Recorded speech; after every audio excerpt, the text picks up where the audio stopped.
like to introduce our final speaker, Jess Todtfeld.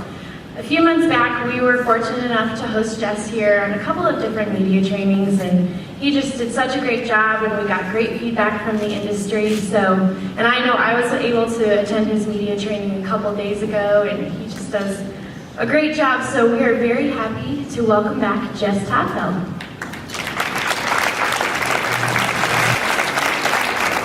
From his early days behind the camera to his time in front of the lens, Jess Todtfeld has entertained and informed audiences across the world. Later becoming a media and communication keynoter, trainer, consultant, and best-selling author, Jess Todtfeld inspires people to find their purpose, to become calm and confident in their abilities, to create more impact, influence, and income. And later, setting a Guinness record for most interviews given in 24 hours. Whether it's speaking to the media or speaking to an audience, Jess Todtfeld helps people to leverage these opportunities and turn them into powerful marketing might. And he's here to show you how. Please welcome Jess Todtfeld.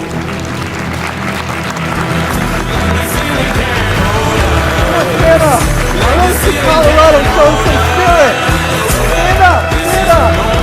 It's the last day, I want that energy going! Yeah, that's the Colorado I know. Very nice. I see one person not doing it. Very nice. Thank you for showing up here, staying to the last day. It's always fun for me to be back in Colorado. The thing I love about everybody in Colorado is you're not shaken by anything. Whether it's floods or fire or aliens. Oh wait. I'm in New Mexico next week. That's for their talk. Whatever it is, you don't play into the media hype. We've been expecting that of all the thousands of cases infected in Africa, that one would get on a plane, one would be able to travel to the United States. So I think we will likely hear of more of these reports. Ebola. Please tell me that's not the next thing. Just when you thought, like, I don't know if we want to talk about marijuana. Well, let's hope that your state is not next. I'm in from New York, and my state was the last one. I also have this little cough. I know that. But, you know, they may ask you questions. They may talk to you about a road closure, and they may ask you questions about that. Even a little mispronunciation could help you make the news. Our chances here are very, very minimal to have any kind of contact with Ebola, and certainly to get infected with Ebola. Ebola. I did see that on the local news here. So yeah, we want to mitigate those situations, but we want to make the most of the best situations, those things you really want to talk about. It's been a great bunch of days. I got to meet so many of you. And you're telling the right types of stories, and this is what we want in the news. We want people to realize what the experience is like when they come to Colorado, and all the great things and not the terrible things that is the knee-jerk response of the media when they run with those stories. And in meeting some of you, I got to hang out and party last night. That was fun. Maybe some of those people are in the room. You could yell out if you see yourself. We got to sample some expensive beer. That was nice. I got to meet some old friends and make some new ones. And even hang out with the people who were just in their computers the whole time, just out right there in the hall. You know, I don't know what's happening there. I'm tweeting about it. Doing that. Meet people at breakfast and again at dinner. Some people who have trouble getting through airport security, which also includes that guy, and her. And I did that media training 2.0 workshop the other day. It was great. Those are excited bunch of people. And you know, I find out Colorado doesn't sweat it through these things, literally. I mean, I was looking at, well, and the Cadmo folks, thank you for inviting me there and bringing me in, and we were chatting it up, and maybe a few more drinks, and maybe some more. I don't know. No, we didn't have that much more. Oh, the Rasta bus. Oh, that was so much fun. That's not from here. I'm sorry. That's actually from Hollywood Boulevard. And by the way, I think I'm obligated to say this is not the CDOT's new bus system. There is a bus system we learned about in one of those breakouts. I hope that that's not what they plan to tell. I don't even know what happens on that bus in California, what they do. But who knows what's next. So thanks for coming in here. Today I want to show you how you can be magnetic, how you can draw in more of what you want, the positive media attention, impact, revenue. Give you a little background on me. And you saw some of it there. I was a TV producer on the national level, worked at ABC, NBC, Fox, News Talk Television, had a lot of TV shows I worked on, which was America's Talking Morning, Midday Live, Alive and Wellness, What's New, a tiny little show called The O'Reilly Factor. Maybe you heard of it. Some guy with a big mouth and he says stuff. And then lots of jobs when I was behind the camera, producer, associate producer, assistant producer, desk runner, desk assistant, content editor, video editor. But the way I cut my teeth as a communication professional, I'm a communication consultant and media trainer and all that, was not observing those communicators in that field in television. They were usually behind the scenes horrible. It was doing a very specialized type of public speaking called stand-up comedy. And when I bring this up to people, they'll say, oh, that's nice. Tell us your worst bombing disaster story so that we can laugh at you. So I'll tell you about this story, and then hopefully you can learn something from it, since I know a lot of you do speak in front of people, whether it's one-on-one or small groups or a big group. And all right, so this is about 14 years ago. The idea was I was just trying to get stage time. I was just trying to get out there. So a buddy of mine, we would work together on this. His name was Pat O'Rourke. And he gives me a call and he says, Jess, I got us a gig. And I said, okay, great. What's the name of this comedy club? And he said, McCarthy's Pub. And I said, oh, okay. Doesn't sound like a comedy club, because it's not. It was, it kind of sounds like maybe it could be a dive bar, and you'll hear in a moment. So, but that's fine, whatever, anyone will let us up there. And I said, where in New York City is this? He said, Piscataway, New Jersey. Oh, all right, which, nothing against Piscataway, but it's not right near us. Anyway, we go down there, and we get in, and I meet the manager. She's very nice, and she brings me in, and of course, there's people everywhere, and they're all turned in different directions. At least today, all of you are facing this way. They were different directions, and I come in, we wind through all the people, and the bar is over here, and of course people are facing the bar, like you would expect if they're at a bar, and she says, and you'll be over here where the band plays, and the microphone is down there for a guitar. So I'm looking at them, and I see this, and trying to figure out, okay.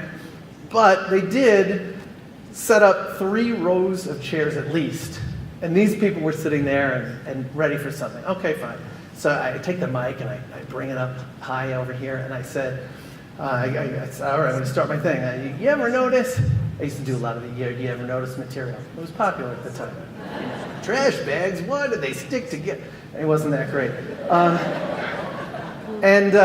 So you ever notice? And this guy in the 3rd row, he stands up. They're not supposed to stand up, by the way. I don't know if you know that. I don't know if it's an unwritten rule. So he stands up. I'm only 7 seconds into this. And he looks at me and he says, shoulda rants. And I said, shoulda what? Shoulda what? And he says, shoulda rants, which I should point out means nothing in any language. It doesn't mean anything. And I'm thinking, okay, I got to come back with this, and you think of good responses. You got to play off the audience. I don't like your face, but he just said shoulda rants. So I'm surveying the situation, and I see as he's standing there, he's got this green woolen hat pulled down with salt and pepper hair sticking out the sides, and he's got lines in his face and dirt in the lines, and he's got a mustache like a caterpillar coming down over. and I could see the way he was holding his Heineken. It wasn't down here. It was a little bit further back. Should've, so I'm deciding how much I like my face. So I said, oh, well, thanks for playing, which is not funny. It's not funny. And then he sat down. I don't know why he sat down. And I didn't earn the respect of the couple of rows of people who were listening, and those people over there aren't looked at. The people at the bar are still there. It was all disaster after that. But here's what you can all learn from my mistakes. She loves that part. What you can learn is, anytime you're in front of people, wherever you are, when you're interacting one-on-one with visitors who come, when you're talking with people who work with you, you need to shift and adapt to what's happening. I should have just gotten rid of what I was planning to do, and I should have adapted and made it something else. And if I came in here and you said, actually, we have a different problem, where something happened in the news 10 minutes ago, I need to shift up and speak to what can actually help you. That's what you should do when you're out there in front of people. All right, so let's talk about how you can be magnetic. There are a few areas I'm going to come at with this. The first will be media. I'm going to talk about what you can do with getting magnetic media attention, and also interacting with people, and even things that you should do to be magnetic. So they mentioned before, I set a Guinness record for most interviews, being interviewed the most times in a 24-hour period, which was mainly because a friend dared me. Like, you better do that, you're the media guy, huh? And I did that. But what happened afterwards was people said, oh, interesting, so you did 112 interviews, but how did you get them? How did people say yes? And is it safe to say that people in this room would like to get more positive attention? Yeah? The stories that you want. You know, it's real easy to get, when we did media training the other day, we talked about crisis situations. That's real easy. They'll ring you up, they'll find you, wherever you are. But the positive stories, the stories that you want to put out there, that's what I can show you. So I'm going to pull the curtain back, and I'm going to show you exactly what I did and how you can have control even in the press release stage.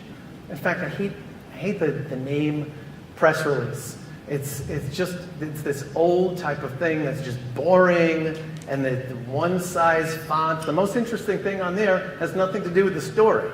You know, we're releasing something out into the, like doves into the wild, into the wind, and you will do our story. That won't get you, the old traditional press release won't get you attention if you want people to come and interview you. Here's what will. So we'll go to the next thing. Well, first I want to show you, this is an actual email. This is not a good email. I want to give you an example of what doesn't work. When I was a producer, I would receive hundreds of these every day. So, and I've changed the name to protect the innocent, by the way, just saying. All right, so subject line, is the U.S. headed for a similar merger with Canada and Mexico? You know what I'm thinking? Similar to what? Huh? What is that? And you know, if you get lots of email, I'm ready to pounce on that delete button. You better. And if it's open in preview view, that first eyeful is really just for immediate release. Yeah, I know, you sent it to me, right? And then the contact information, I don't know if I need that. I don't even know what the story is. And then it's more confusing. After that, we don't even know what they're talking about. So that was typical of what I would send out. And it's a little boring. It's a little boring in looking, too. You can add pictures, you can change the font size. Think of a newspaper. A newspaper doesn't have one font and look like that. A newspaper has images and different styles. So let's make this a little bit better. So this was an email that I sent out when Tiger Woods was on his apology tour. You remember that? His wife was coming at him with the golf club. All right, so the subject line is the most important thing when you want to grab the attention, you want to get them to hopefully come and do a story. Subject line, RE in reference to, he'll think that maybe we were talking. Yeah, that's a little sneaky. But I put it in there anyway.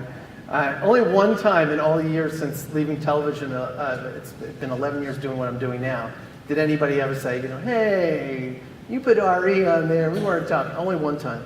Available for Tiger Woods story, point of view, POV below. Now they know what the story is, and they know they can at least see what you have to say. This is crucial if you want to get the right stories into the media. They need to know what you're saying. So it's not just, hey, we're having an event. You need to craft what the answers are and put it in there. So they say, oh, I can envision printing that in the newspaper or coming and interviewing you, especially if you say the things that you put there. So down below, I have this thing I call above the line, below the line. Above the line, you want it to look, this is kind of the psychology. You can use this in other emails and things that you do. I want it to look like it's a really, really short email. And then below the line, you can let it go down, for a while. And they'll only look at that if it's something that's relevant. So above it just says, do you need someone to talk about Tiger Woods today or tomorrow? Jess. Notice it's a yes or no question. If you want in general, or even separate from the media, if you want more engagement or people to answer your emails, why won't they answer? Make sure you end, I only have one sentence, end with a yes or no question. And the obligation is just for a yes or no answer. And actually for the media, I want at least a no. I want to just know that there's a pulse on the other side. And if they say no, I'll say, oh, well, is it because you did that story? Because we can do this and we can do this other thing. And now that I've roped them, I've sucked them into the vortex. They can never leave now. So you can do that. And below the line, you put the rest of the information. And we have on there a link to the bio and what it is that I would say. All right, this is the template. So if any of you or your colleagues are going to send something out to the media, I want to give you my special secret template. So secret, I'm telling everybody at the whole conference. All right. Subject line, very important. Hospitals save money you might pay with your life. It's got to sound like a headline. It's got to sound like something where they say, oh yeah, I would do that story. What's that about? So you have to do that little exercise. What would the headline be? If it were a TV tease, tonight at 11, we'll talk to a woman who says, that's what the subject line has to be. Then underneath, hi Barry, would the story below work for you? Yes or no question. And I actually took the line and I made it a little bit bigger, put that contact information in there, and then a headline, just like a newspaper, a subhead, and we need to see what will you say. When I worked at various news organizations, I'm going to say news because we know they're a little bit, journalism is, Anyway, when I did, we would always say in a pitch meeting, what will that person say? And I was in a pitch meeting where the executive producer said, I love the story. What will they say? And the person who was pitching it said, I don't really know. I'm not sure. He's looking through papers. I'm not sure. And the executive producer said, well, why don't you get back to me when you do? And the person said, okay. And he crumpled up the paper and put it under his chair. And I said, why did you crumple it up? By the time I track that person down and have 10 back and forth to figure out, it's not worth it. I'll just move on. So here you might have even had a chance to get a story through, and just leaving off the point of view of that one thing, you could be dead in the water. Here's something else special I want to share with you, and it's something that we did in that media training, which is sound bites or quotes, they call them in print. This is what the media is looking for usually. When we talked to the PR woman, Jan, who was in the panel discussion with me, she said she was driving in her car and the phone rang and she couldn't tell what it was, and she answered and they said, we need a quote about this story. And I think it was right after the law passed and marijuana was legal. And she's thinking, I didn't have a chance to think of this. And if you use these soundbite techniques and strategies in the pitch, in the email, you will get a lot of positive publicity. So, and you can craft your own quotes. This is the scary part. I've sent emails out and they've just run the actual quote and then didn't even call me. Or they've called me and they said, can you say the thing that you said in the email? And then I'll say it again. And they'll be like, good, bye-bye. Really? That's how easy it is? So I've reverse engineered what makes the quote. What are they looking for? We don't know. We just talk and talk. And for those of you who are writing down, if you give me your card, I'll email that to you. I'm not going to put you on some whole mailing list, but I'll give that to you. But if you look in today's newspaper and you look at the actual quotes, we did this 2 days ago in the media training workshop, they fall into these categories. And usually, without trying, we may speak in absolutes or talk about the facts of the situation. That's the easier part, and we get quoted there. By the way, there's a double-edged sword. You might say the wrong thing, and it fits one of these strategies, and then you get quoted for saying the wrong thing. Don't do that. But if you say something surprising, shocking, you make a prediction. Well, by this time next year, this number of people will die because marijuana was, do you really want to say that? Is that what you want with your name next to it? No, you probably don't. Emotion, cliches. We've all been taught in 7th grade English class. Never, never, never write cliches. But journalists can't help themselves quoting you if you say a cliche. If you say, not just a cliche, if you say, look, the bottom line is blank, and then you say what you were going to say anyway, they're like, oh, he was bottom lining it for us. Let's write that down. They will, I'm telling you, it works. In fact, I'm going to give you an example right now, a little case study that I did not too long ago. In New York, we had this, you probably didn't hear this story, this politician, Anthony Weiner. It was kind of, it was a local news thing. He decided to become a photographer, I think, in his part-time. A lot of selfies and stuff like that. And I had a friend who said to me, oh, Jess, are you going out there? Are you talking about it? Are you doing interviews? And I thought for a second, I said, I don't know if I really want to be attached to that story. And the more I thought of it, I said, you know what? This is a good opportunity to take those sound bites, put it into a press release. I was busy. I was on the road like I am right now. I'm going to send one email out to my newspaper list, which for those of you or whoever's on your team, you should have those lists ready to go. And it's about 2,000 newspapers around the country. And I sent the thing out, and I realized, career opportunity here.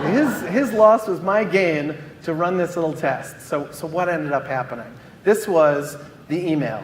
Subject line, Wiener fallout, available. That was an unintended pun. It really was. Media consultant.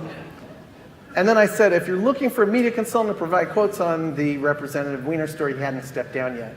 Here's some of what I would say. And I listed a whole bunch, and I just took that template that I showed you, the soundbite system, and I wrote out those quotes. And I'm going to tell you the one that they jumped all over and the one that went all over the place, which was this.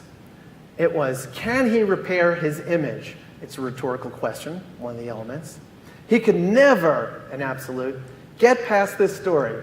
He is mortally wounded. Ooh, bold action words, and there's emotion in it. His political career. But that doesn't mean he can't star in a reality show, pop culture reference, a little humor, or host a program on CNN, which is just a slam on any of those networks that you have a sex scandal. And why don't you have a show now? What? How's that? Now, for you only need to pick one of those and craft a quote. I thought, well, why don't I do this for a living? Why don't I just jam as many in there? We'll see what happens. So what happened was this. It went to the Washington Post, and then it went to the Washington Times, and then it went to the Philadelphia Inquirer, and I didn't realize this. I mean, you can decide certain stories you want to do national or local, and you really should be owning the narrative on that national level. I know that it makes some of you crazy. You're like, why are they saying this? It's not as bad as it is. You have to go out and you have to be proactive. But when it went to the Philadelphia Inquirer, they syndicated that out to 15 more papers. And I thought, oh, okay, maybe I should send more than one email. I'll send it out again, because usually about 90% of people don't open their email. And I get the stats because I send it out through a system that's kind of like a constant contact. And you get the stats, you know who's opening it and who's clicking on what. So if you don't have that in your organization, you need to have some sort of a system. It's helpful to know what's happening. You can even segment out and just send it to that 90%. So I sent it out again, and it went to Forbes, it went to Vancouver Sun, Financial Times, all around. For some reason, not the Denver Post. I don't know what they had against this story. I don't know what they, but it went everywhere, and you can get that massive publicity using that soundbite technique and those quotes. How does that sound? Could you think you could use that in your organizations? I can see you, by the way. All right. Now, traditional interviews versus the internet and social media and all that stuff.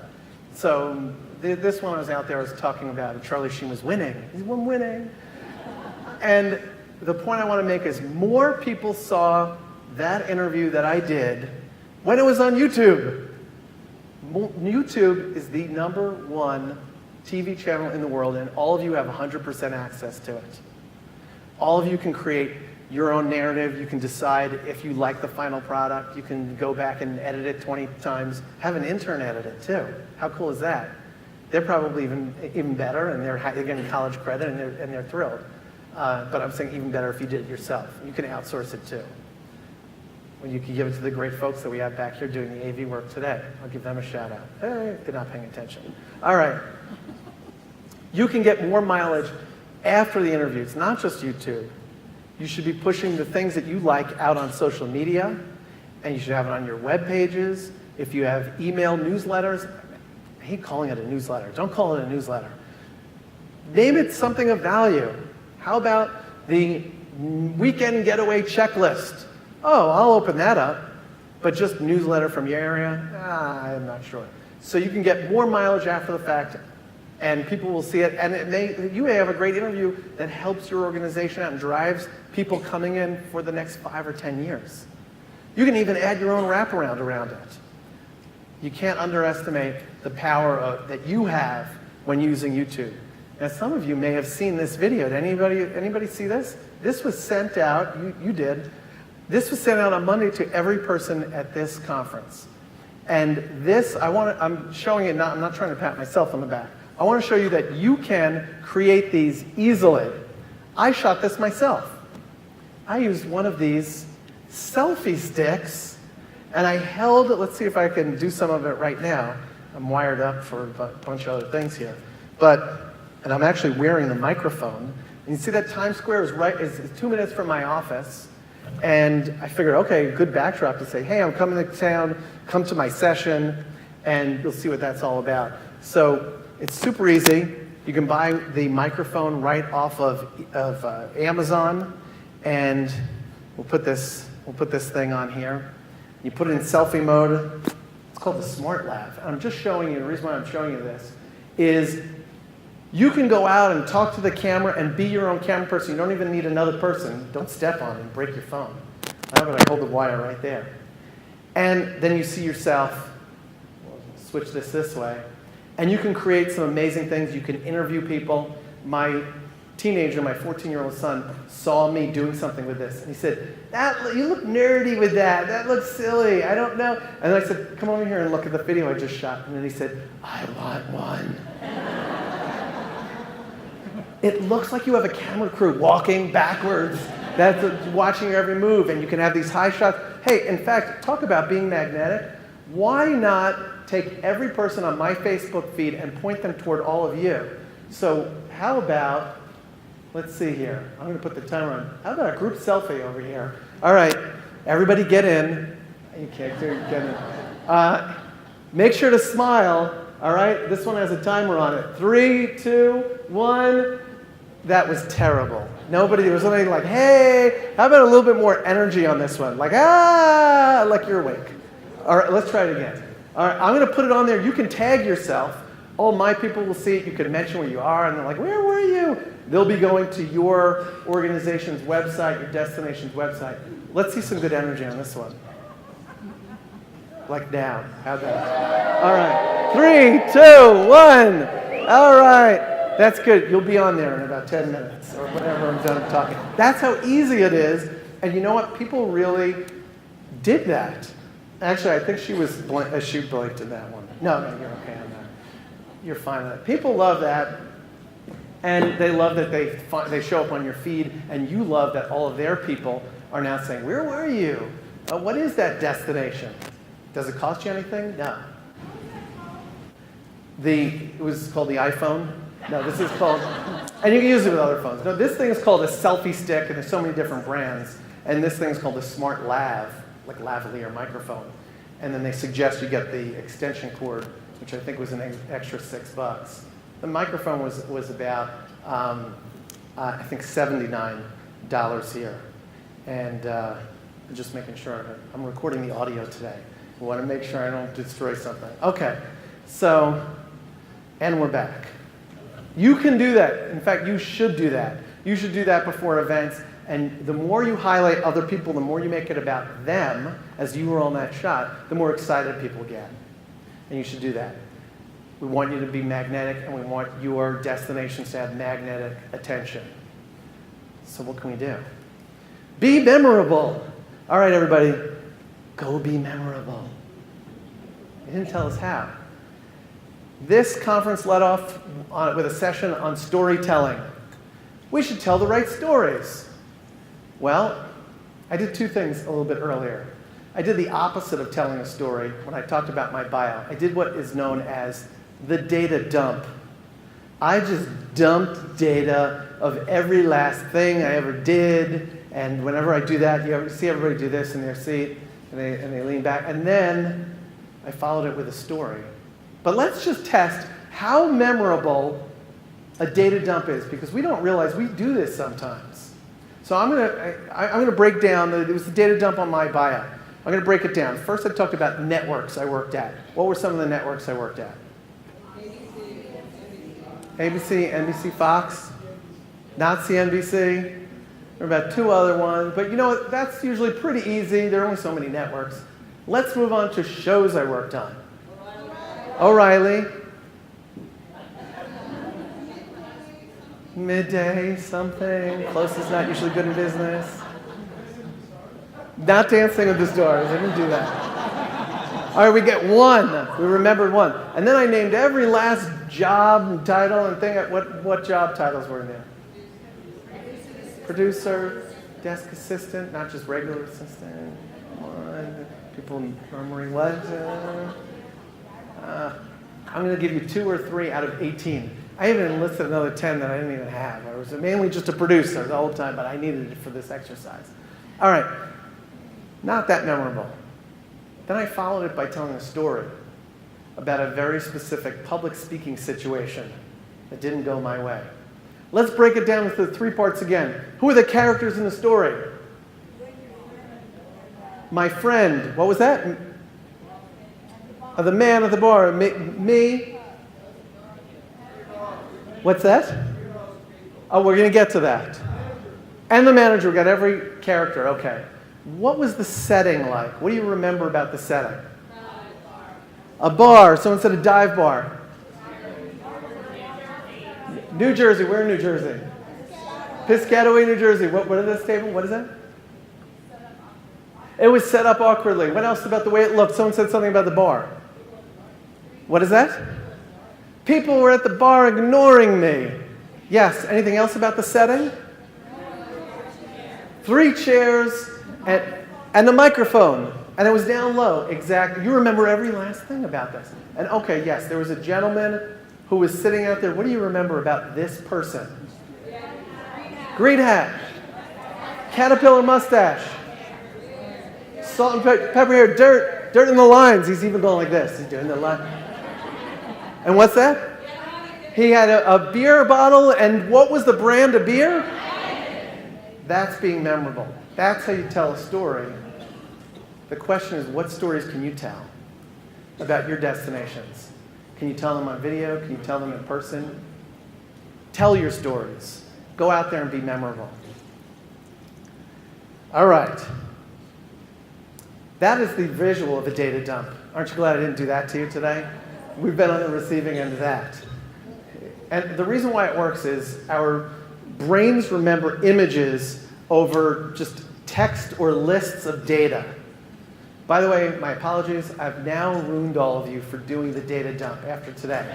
You will start to do it or do the old kind of PowerPoint and you'll be like, oh, this is going to be brutal. I'm just done. And you'll see people react. They'll do that. As opposed to when I told the story, everyone did this. Especially since something bad was going to happen to me. That's always nice. I want you to get magnetic attention for all of your properties and destinations. It's all about them. That's right, it's all about them. Sometimes we are the them. You put that on Twitter. He said, we are the them. I'd be really proud of that. No. But sometimes that's us, and we know it's all about them. How can we make it all about them? That's the meeting you should have after today. How can we make it all about them so that experience gets spread around? We've all been places where we see the photo spot. What if we had a new modern spin on that? What if we went somewhere and we called it the selfie spot? There's a whole group of people that would be delighted to take a picture of themselves in front of that, or hand it off. It's the same picture. And you got to tell them what to do next, which is, hey, go share this on your various social networks. And they will. And then you can even give them incentives to share or link. I was just, my wife and kids and I just went, we slept on a battleship in Massachusetts. It was a whole lot of fun. And they said, hey, if anybody posts a picture on Facebook, you're entered in a drawing for free family 4-pass. Okay, well, we were going to do it anyway, but now we were adding extra things and linking to them and making sure they knew. So smart, because they got all of this positive attention. That's better than saying, hey, like us on Facebook. Why? I don't know. I was just told, they told me to say it. I'm not sure what happens next. But you should do that. You can have a selfie spot. You can brainstorm your other ideas, and they'll run with it. They will go, they'll put it all over their social networks. That there I am in the corner there on the Breckenridge Pinterest page. So you can make sure people are just exploding talking about you. Go viral. It's easier than you think. Is everybody familiar with the phrase social proof? I'm going to tell you what it is. There's a bunch of heads going, I don't know what that's about. Social proof is proof that people are talking about you, that what you're doing is the real thing. It's better than advertising because it's real people who are saying something. So it's people talking on the social networks. It's those reviews or testimonials. It's those YouTube videos that people shot themselves or you shot of people. Hey, we're interviewing you. You came here and you're having a good time. Or just like everyone went, yay! It could be a tour group that's coming through. Hey, do you want to be on our website? We go, yeah, you could do that. Make sure you figure out whatever the protocol is for that. Usually when you're outside, you don't have to sign releases, but you can figure that out. And then, of course, there's traditional media. But we have so much more control over these things. Make sure you take this and it appears on your site so they see people are buzzing about it because they don't want to be left out. Social proof is the new currency. And those old marketing pictures, the stock photo, that's a stock photo. We can get rid of the stock photos. We want a real photo of you or somebody who came to your destination and is out there having real fun. And not just something that I see also on the healthcare.gov site. Wait, they're there and then they're over here. The same skiing shot. That's not a real person. Oh yeah, teriyaki chicken. Yep, go get yourself some teriyaki chicken, by the way, is the next point. Huh? Just took a big left turn. He was making sense for a while, and now we're confused. All right, so what is this? I call it the teriyaki chicken approach. This is what you can do. It's fantastic. You've seen this. You may not have realized that you've seen this. If you've ever been in a shopping mall, you're walking past the food court, I'm busy, I don't want anything, and there's that guy with the toothpicks. You know, hey, would you like a little sample? I don't really know if, well, maybe I'll just have one little. What happens 2 minutes later? I'm sitting there eating teriyaki chicken. I'm doing it. It's the free sample. What's your teriyaki chicken? What can you give away? What can you do and give to somebody that may not even cost you anything or much, or it could even be a special photo at a photo spot, and maybe you share it digitally or you don't. Whatever. What is your irresistible free thing that you can give to people that makes them take a next step? So find your teriyaki chicken. And of course, we want to build word of mouth. There's this great book. It's actually about referrals, but it's got this phrase, which is on the cover of the book. It's written by a guy named Bill Cates with a C, and it's called Don't Keep Me a Secret. Somebody comes to visit your destination, they say, this was fantastic, we had such a great time. You can give them incentives to, of course, go to Facebook and all that stuff, the family 4-pass, but here's a great phrase. Hey, thank you for saying that, and by the way, don't keep us a secret. Tell your friends or put it on social networks, let people know. Oh, okay. You have to tell people if you want them to do something. The call to action. You got to tell them. So you have to share it with the people who you work with so they know to do this. One phrase. Hey, don't keep us a secret. Let other people know. Oh, it's so nice. It's better than, if you can give us the email of your friends. What we'd like to do is give them our daily newsletter. So no, that wouldn't work. So you can do that.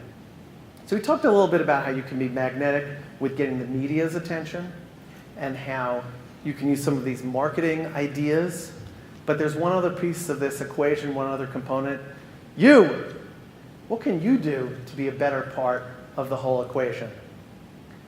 Practice power poses. Huh? What's that about? All right, I'm going to show you something. The thing is, if we go somewhere and the employees are less than inspired that day. Have you ever had an off day? Not this room. No. It's one person over there. Right now. All right. So this will make you feel better. I want to show something to you. Everybody stand up. You're going to love this. You can do it after today.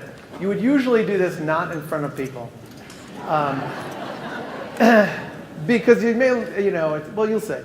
I want you to put your hands up like the ceiling won't hold it. That was the other song from before. You put your hands up. Oh, this is good. Oh, nice. Thanks for taking the picture. Look at these people. This is amazing. You're going to put your hands up. Now, here's what I noticed. Oh, man, if you could only see it. He can see it. Look at all these smiles right now. You don't even know why you're doing this. I can tell them to do anything. They'll do it. All right, so there are studies by Amy Cuddy. She has a TED Talk. If you do search TED, no, keep doing it. You got to do it for 2 minutes. She found out that if we do this, testosterone, our strength hormone, goes up. We feel more powerful, and cortisol, the stress hormone. So did I say? The powerful hormone goes up. The stress hormone, cortisol, goes down. We feel more powerful and great and less stressed. That's pretty cool, right?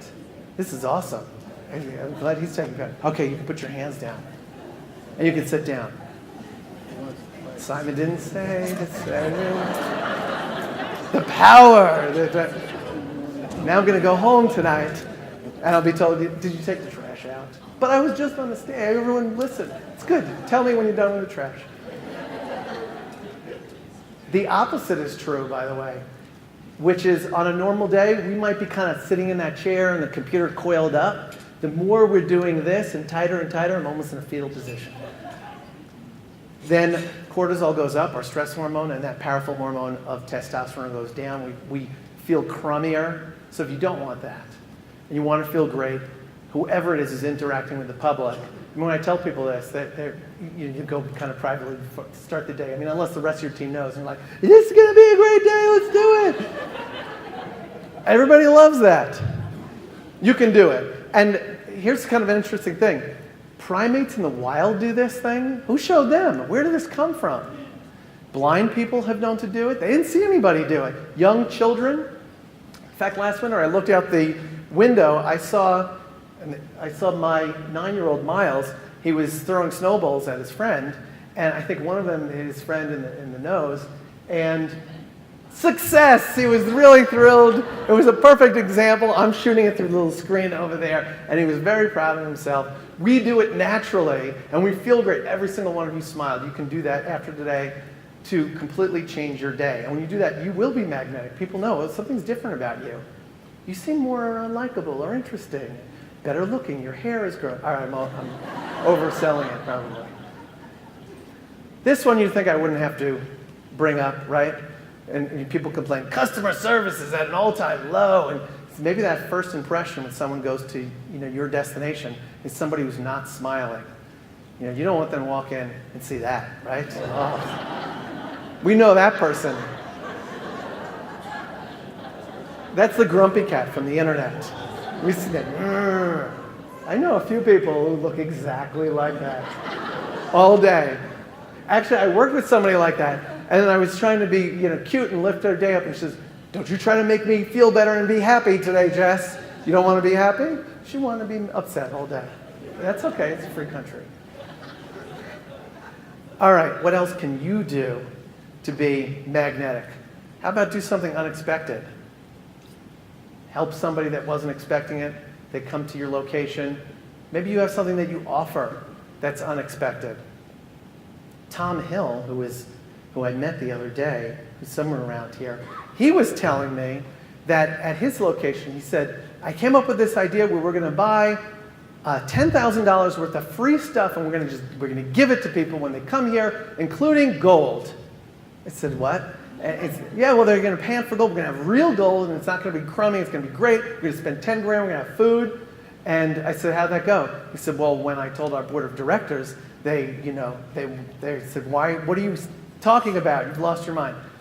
But he said, "Trust me on this." And they did something very unexpected, and they ended up grossing 95 grand for that event at the beginning of their season when they felt people weren't coming in, and families all started coming in, and the kids were having fun doing that, and they had all these great things that they left with. The 10,000 got them 95. What can you do that's unexpected? When I came out here, I did something a little bit different and unexpected. I think it was, what was the, that was you get the idea. So yeah, I did that and everyone's excited. You have to find out what you do, what you can do that's unexpected. Here's something else. Learn something new. But Jess, I thought you were talking about marketing and everything that I do when I talk about communication, it sounds like a soft skill. It's not, because I say it all plays into our marketing. Learn something new. If you're not getting better, you're getting worse. The average person does not read a book a year related to their field or what they're doing. It's true. All of you are thinking, do I do? Look at other people. It must be you. It's not. So read one book a year on something related to what you do. You'll probably learn something, and then when you show up, you'll be able to give some great information.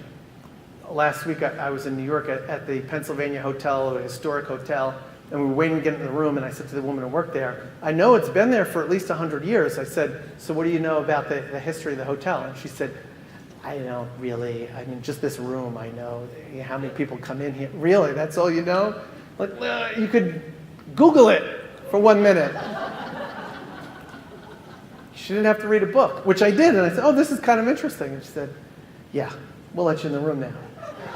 Read a book. So that would have been better for her if she made it exciting and fun. And maybe I'd want to use that room more often. You can read a book. Even do something for yourself that you have no interest in using. It's not even going to help your job. It's just going to make you a happier person. What if you took a cooking class? And you've never done that. Maybe kids do it as an adult. Take a karate class. You don't have to say, "I need to be a black belt." Just mix it up. Something I did about a year ago in my local town. I decided to step up and be the local Cub master in my area for my son's Cub Scout. Thank you. Yes, go Scouts. And they're tying knots and they're doing things, and that challenges me. And all of you are so nice and you're listening closely. When you have 7-year-olds, if you don't have something interesting or active, they're out of it. And so I learned something new. In fact, last summer, I learned to make fire without matches for the first time. I think somebody caught it on video. And do we have that? Yeah. It was a moment. It was kind of an award-winning moment, I think. When I watched that played back, I think it looked different. So you can find out how you can push yourself forward, learn something new. And we talked in the beginning about stories. The other day when this thing opened up, I gave you an example of a story. We learned how memorable it is. We saw some of those ads about the experience. Tell those stories. Write down an action item for you. Go tell those stories every which way that you can. Make sure it comes together. And we got one more here, which is celebrate small victories.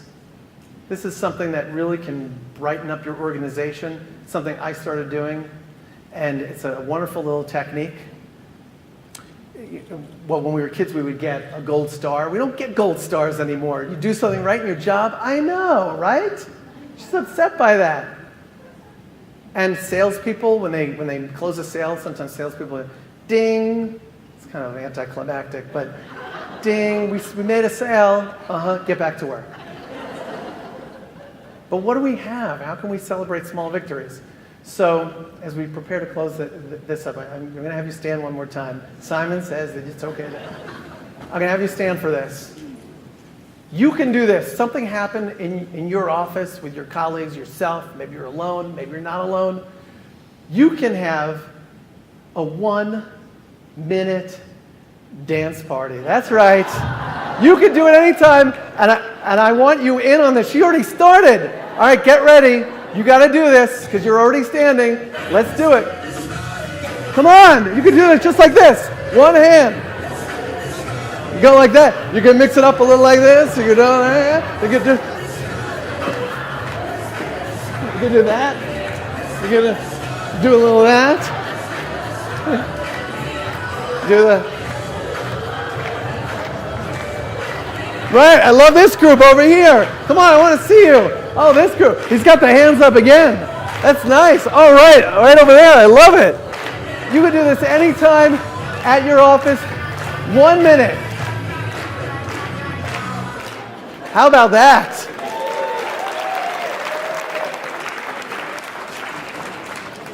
So as we close this out and we catch our breath, those of us who are still talking,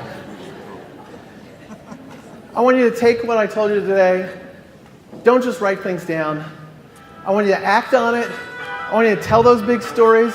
I want you to go out there. I want you to let people know Colorado is open for business. You have great experiences. I want you to go out there and be the voices that need to be heard. Thank you. Thanks. You can make it louder. You can make it louder. Let's keep it going. You made it so low. Make it louder, louder. You're not ushering me off the stage, so I'm going to stay all day.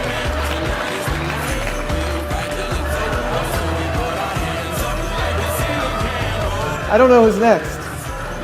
I got like 5 more hours of material I can do. Is that good? Thank you for having me.